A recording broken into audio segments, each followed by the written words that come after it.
Hockey, yeah. My favorite. It's Judd's Hockey Show. Welcome into Judd's Hockey Show. Judd, AJ Fredrickson. It is Wednesday morning. Wild played last night, Tuesday night against Colorado Avalanche. Going to get into that game. A 2-1 victory that had some interesting storylines to it. But before we do that, I want to remind you that we are having a, what I guess it's the first of all time, first ever Judd's Hockey Show on Monday, March 24th, Unplugged at Padres in Minneapolis. It's going to be a great time. Your first drink of the night is on Padres just for coming out, hang out with us, and watch us do a live podcast. And here's what we're going to do for Unplugged, though. We want your feedback. We want your comments. So if you are there, we will have a queue, we will have a line, a casual conversation, whatever you want to call it, talking about the Wild. Stick around and watch the Wild play Dallas at 7 p.m. You do need to register to attend. It is free, so we just need a head count. Sign up at scorenorth.com/JHS Unplugged, scorenorth.com/JHS Unplugged, located in the historic Broadway building on the corner of Broadway and Central Avenues in Northeast Minneapolis. Join us, and of course, Padres, also home of so many great beers. I've been talking about the Reds for quite some time now. Irish Porter, English IPA. Come and check out some of the finest beer, as far as I'm concerned, in town, because all Padres does is beer, and that is very important to the sports dad. All right, Age, let's get to it.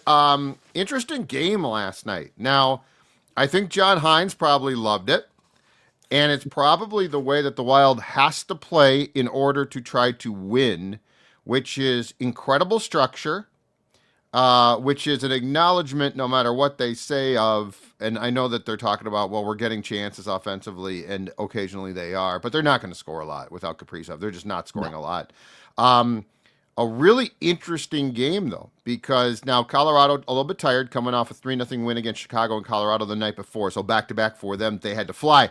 All of that being said, though, without Kirill, without Jules Eriksson-Ek, that is the blueprint, right? Like what we saw last night. I don't know if it's sustainable because it's a very difficult brand to play.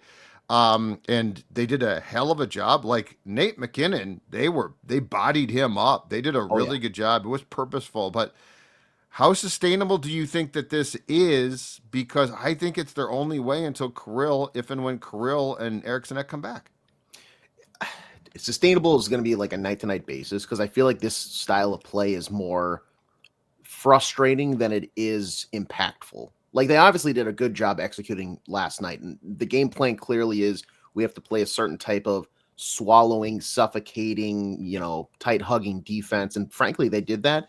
The one thing I would maybe suggest, and we've talked about this the past couple shows out with Adam, David Yurchek, not Adam, his brother, David Yurchek being a healthy scratch, which is maybe get him in the lineup. I saw enough from John Merrill last night with some turnovers and giveaways to say maybe let's swap those two out 1 for 1, and that lineup can go right back on the ice. But for the most part, everybody else did their job. Brock Faber, I think, returned to a little more of what we are seeing normally from him. I thought Jared Spurgeon had a fantastic game. Like, for a guy that was hurt throughout the season, very physical last night, very good positioning. Didn't really at any times I thought like, wow, they just got hung out to dry by Jared Spurgeon of all people. I think he kind of led by example there, and as the captain should.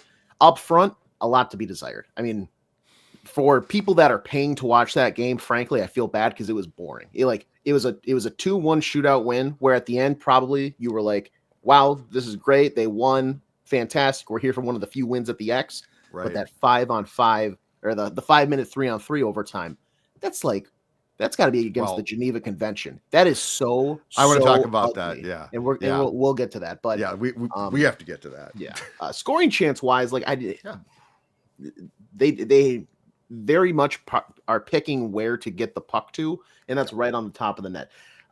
There's a few kind of low danger chances from scattered around the perimeter, but most of the Wild's cluster is right on top, and sometimes teams will just pick and fire from shoot. Some teams opt to have the blue line shot with screens out front. The Wild clearly wanted to get it to the middle. I think the one power play they had, I mean, the power play has looked about as good as it's going to look at times. Last night was not one of those moments, but you have to go ahead and take this with a stepping stone, whereas you have this entire month. This is a very good team, and we talked about yesterday with Jesse Pierce. Like, she was willing to just look past last night.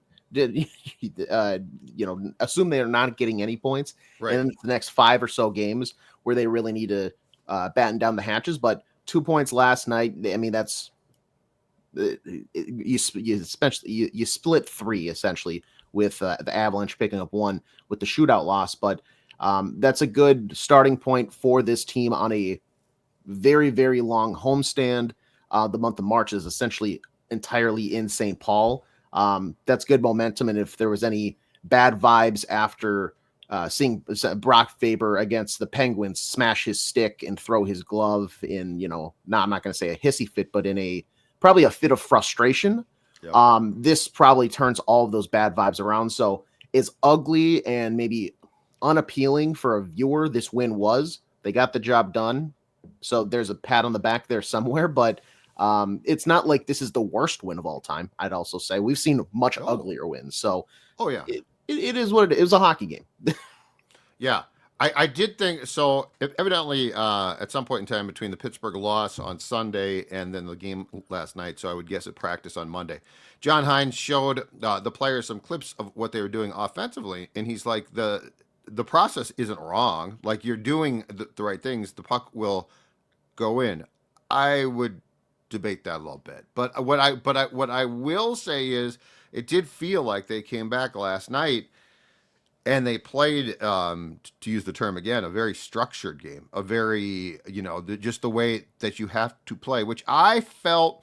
I mean, the Pittsburgh game was not like a complete debacle. And actually, to go back to the Saturday night loss in Vancouver, I thought that was that might have been a Friday. I'm getting old. But anyway, the loss to the Canucks, I thought was a very, very good game. Like, they played really well. Yeah. They just can't score goals. Mm-hmm. But, against a team like the Avs, who have been remade, and, it's incredible, the amount of changes there. And they do have a high-powered, high-scoring offense. I thought that John Hines got what I would describe as a very 2003-ish Jacques Lemaire performance from his team.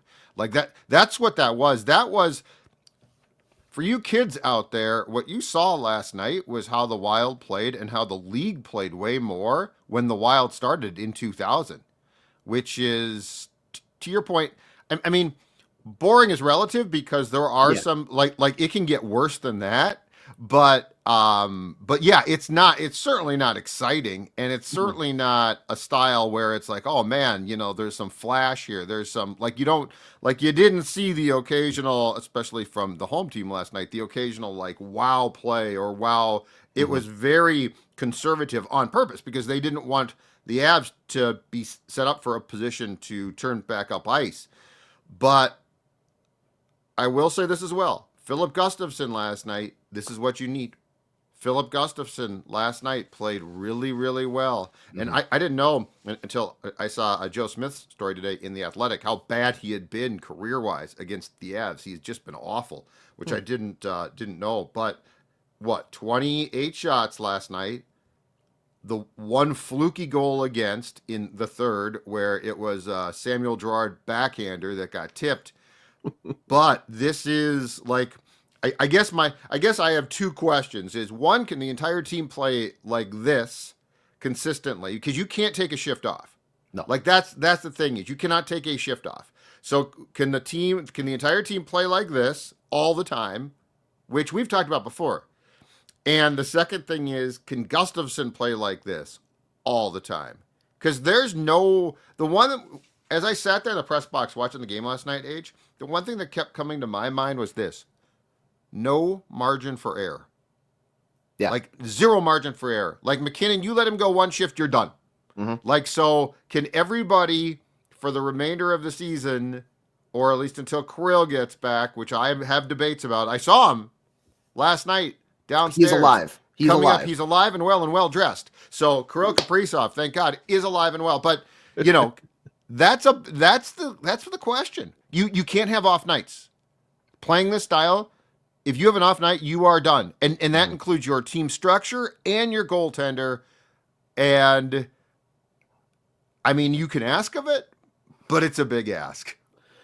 I would say I'm more inclined to say that Filip Gustavsson can have a performance like that more often than the team can have a performance like that, because I feel like there's too many pieces in play to have the entire team just not make a mistake. Whereas we've seen him put together some pretty good stretches of play for extended periods of time, and obviously that's followed by it feels like he either gets injured, comes back, and it's kind of like a ramping back up process, or there's like 2 games in a row where he's just not even a shooter tutor out there. So I think the play we saw last night, he can repeat more often than not.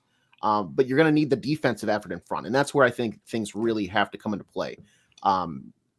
Obviously, without Jonas Brodin in the lineup, it is really tough. He's week to week. But Jared Spurgeon, Brock Faber, Jake Middleton, I thought had really good games. Bogosian, for the most part, actually had a decent game last night as well. In the part of he was pretty unnoticeable, and that's the game I want him to play. I want to come away from 65 minutes plus a shootout of hockey and be like, you know what? I don't really remember Bogosian out there. But that's because he didn't give the puck away. That's because I didn't see a wrist shot fly 10 feet wide of the net. That was a fine game by him. John Merrill, like I said, it was a performance. I think you can bank on that style though. Like, I'm glad that this is now the shift. This is now they've addressed, hey, we cannot be shooting the puck. Like, if they shoot the puck 30 times, that's like a wild night. And no pun intended. Yeah. That is now going to be a feat of David and Goliath, because they simply don't want to. They're what you saw in the 3-on-3 when they had the puck for 95% of the 5 minutes. Yeah. They shot the puck with a minute left, maybe.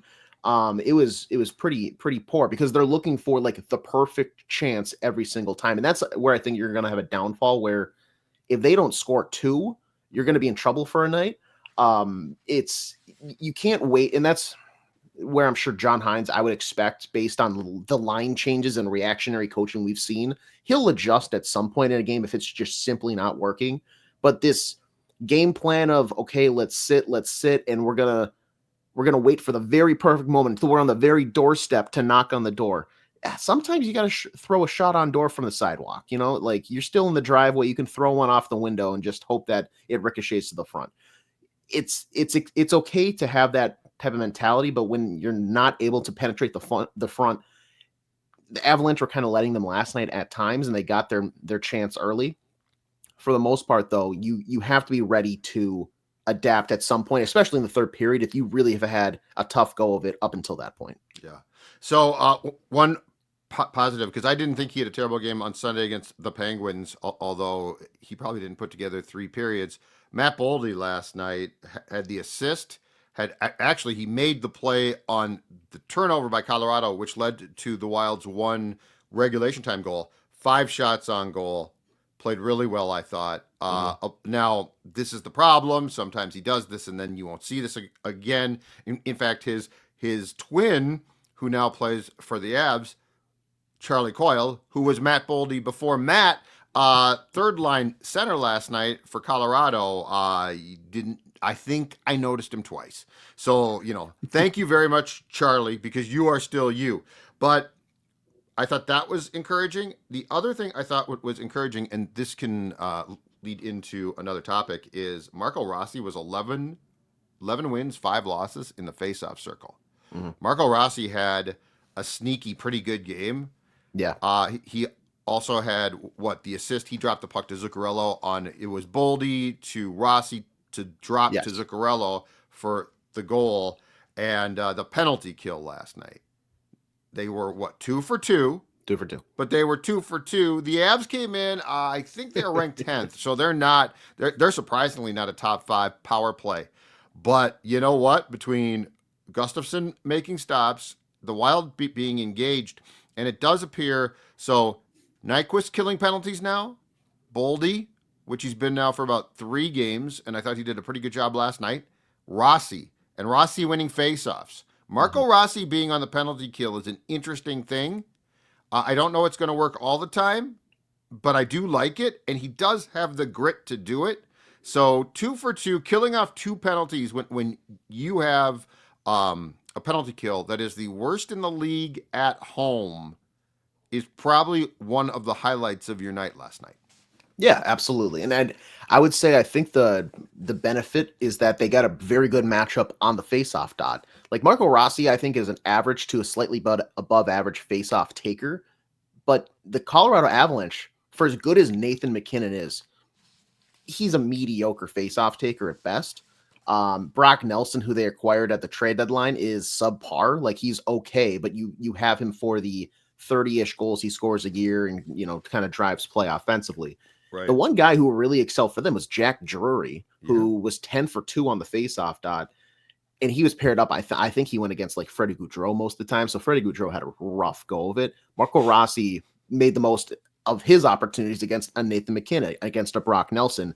And that's where you're going to earn that ice time. That's where you're going to earn, especially in the penalty kill. We've talked about it so many times where they either start on the penalty kill or they start on the power play, and either they're immediately on their heels because they lose that opening draw, or they have 40 seconds killed because they lose the draw in the offensive zone. It's cleared down, and then they kind of struggle to get back in the offensive zone. That opening face-off, even if you're not going to be out there for a while, if you win it, is crucial. That swings the momentum of whatever 2-minute advantage in your favor. And then you saw it in the overtime session as well. Clean win back to Brock Faber. They held the puck for the first 3 minutes until there was a giveaway, and then when there was a icing or something like that, they won it right back and were able to keep possession once more. Marco Rossi had a sneaky good night, and I thought Matt Boldy, it was a slow. I'm not going to say slow, but he didn't start the first couple of shifts with that intensity that I think we saw for most of the game, because there was a few shifts where I said to myself, like, are we getting passive Boldy here, blah, blah, blah. Sure. But by the end of the first, into the second, into the third, it was, okay, we're getting Team USA Matt Boldy. We're getting I'm in charge Matt Boldy. He had a really good game. And that's the type of play that you need. For as little of offense as we're expecting probably this team to have for the next few weeks until presumably you get an Eriksson Ek and Kaprizov back, as we've been told they should be back by the end of the regular season. He needs to be the guy that drives that play, and I think he did. The problem is it's not going to be 4, 5, 6 goals a night. It's going to be, if you get 1 or 2, that's probably a satisfactory job. And if you got on the scoreboard, it's probably a job you're going to go back to the locker room and say, hey, Matt, he had a good game. That's fine. Right. Well, yeah, and engaged is the most important thing. Like, he will score goals, I get that, but engaged. He needs to be engaged. He needs to be getting shots. He needs to be going to the net.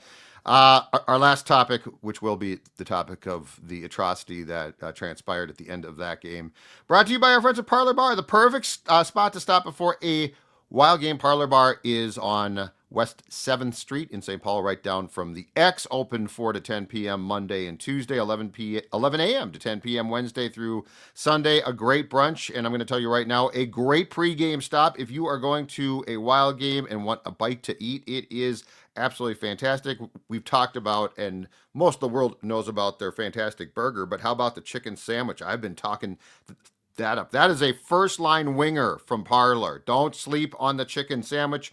A special game day menu available 3 hours before Wild games. Again, located right down the street from the X, West 7th Street in St. Paul. Parlor Bar. Check them out. You will be glad that you did. You will be getting the equivalent of a meal that can score lots of goals.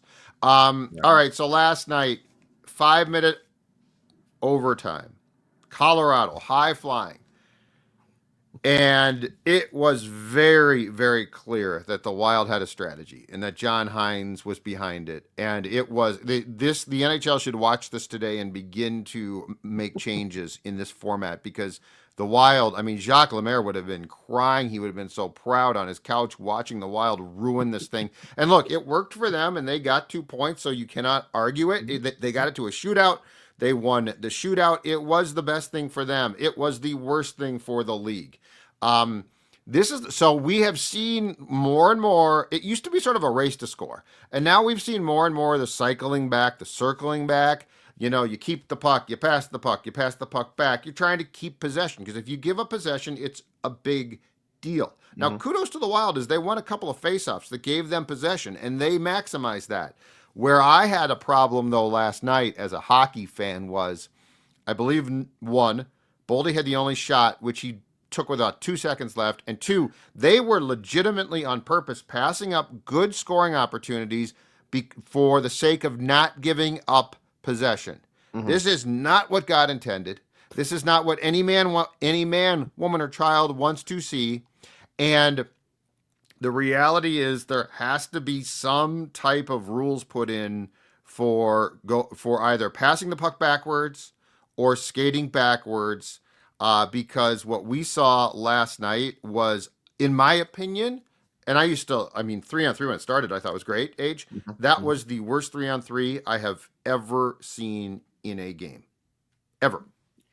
Them, like, purposely passing up opportunities to score. Wild fan watching, it's like, okay, there's clearly a plan here, and frankly, they executed it very well. I had somebody point out, because I essentially said, hey, please stop passing it back out of your zone. Yep. Because it's just so boring to watch. Like, we're sitting there for 5 minutes just up and back. It's abusing the process. It is.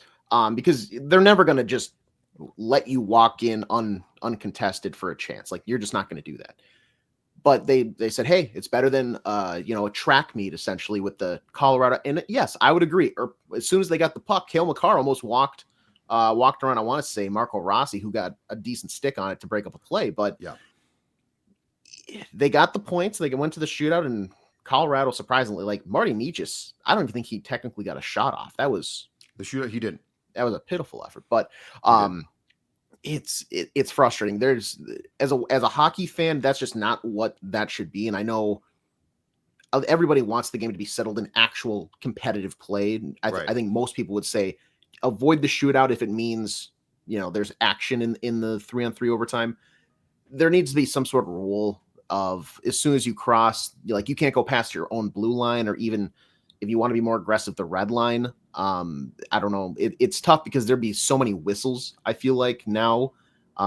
If you don't try like that or implement some sort of a shot clock, I'm not exactly sure what it would be, but something has to change, because if this is going to be the norm for 3-on-3 going forward, where a team wins the face off and then essentially kind of just plays scared because they feel overmatched in the 3-on-3 setting, keep away. Yep. Nobody wants to watch that. You may as well just skip to the shootout to avoid any injuries or anything like that.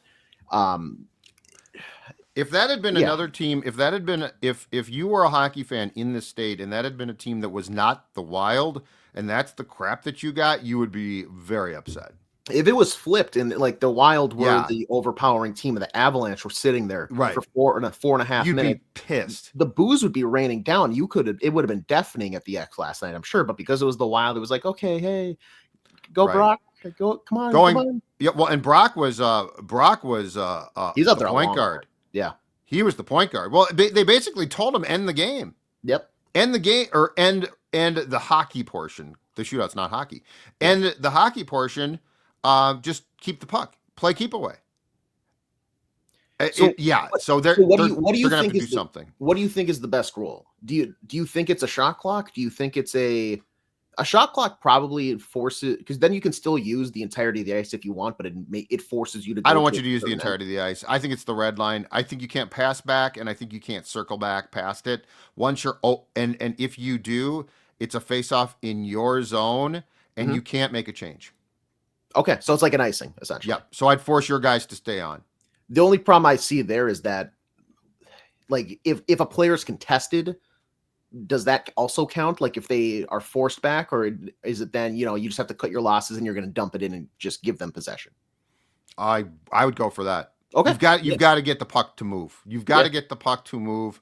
But this is now, it is so clear what the strategy is. And like, again, last night's the worst I've ever seen. I've never seen that before. I've never seen skilled players, because skilled players are, that's a time for skill, right?